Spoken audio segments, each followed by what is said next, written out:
One of the most, I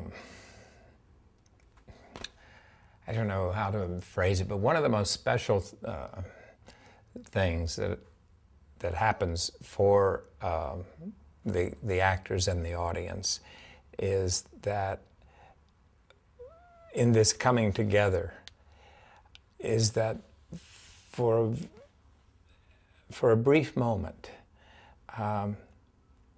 we are able to create a joyous kind of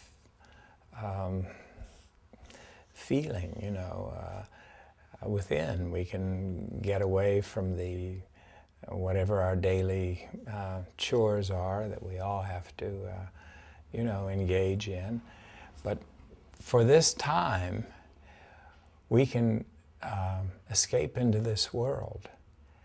And the fact that 40 years later, that the show Dark Shadows is still able to reach out there and grab a little bit of your heart and take you away into that world, so that all other, you know, whatever day-to-day things of life, they're sort of put aside for this world.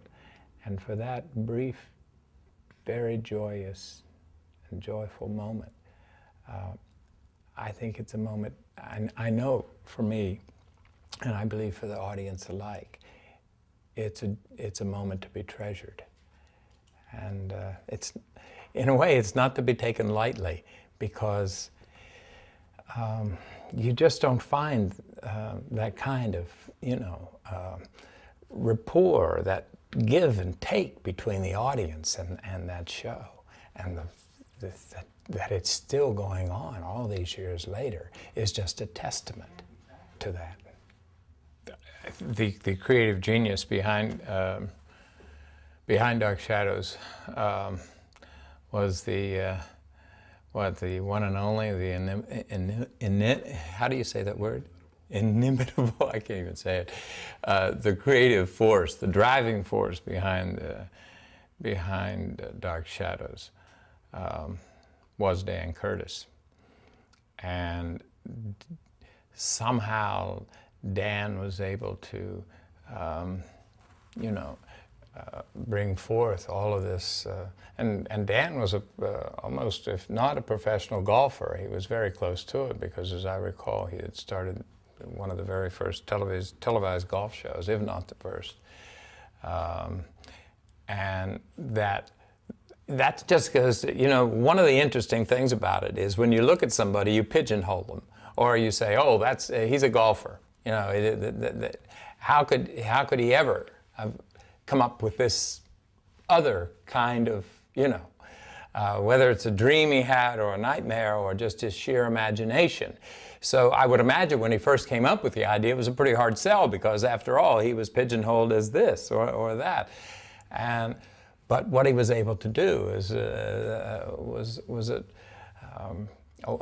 a quite wonderful thing, and dreaming up, you know, this show. And then of course his borrowing, say, other classic stories such as Turn of the Screw, or a lot of maybe some of the hauntedness of Edgar Allan Poe, or a lot of those things, and then combining it with all the costumes, which were handmade.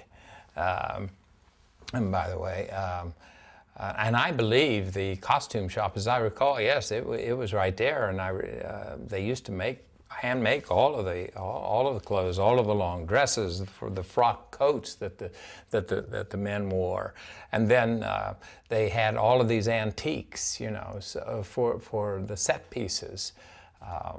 So right away, the first day when I stepped on the stage, and one of the first things I saw was this old, as Quentin, was this old, I don't know, it was an RCA Victrola, you know, with the dog and the big red megaphone. all of those kinds of pieces, the clothes, the costumes, the stories, and then the writers would sort of do riffs off of all of these famous stories, or Dan would come up with another one of his, oh, let's go here, or let's go back in time. And that may have been one of the greatest things, the fact that we could travel, you know.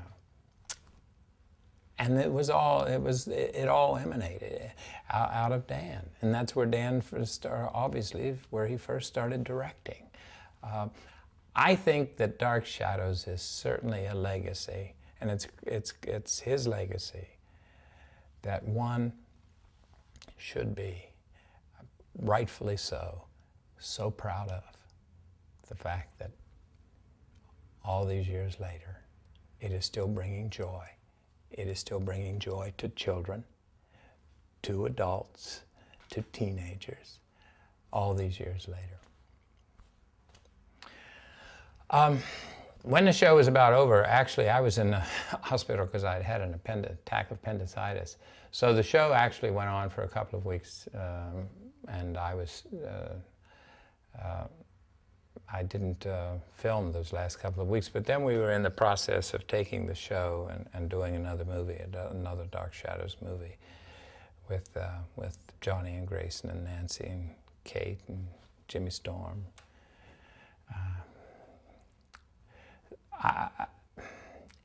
I think it was obviously what, financial decision. It was a bottom line decision on behalf of ABC at that time, probably. I have no doubt about the fact that they could probably do 5 or 6 game shows for what it may have cost Dark Shadows.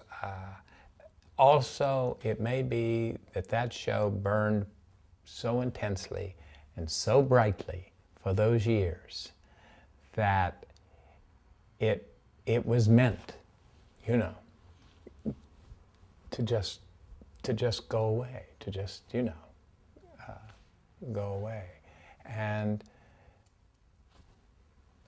perhaps the reason it stayed in the people's consciousness for all these years is because it burned so brightly and intensely, that it's, you know, so that each one of those shows,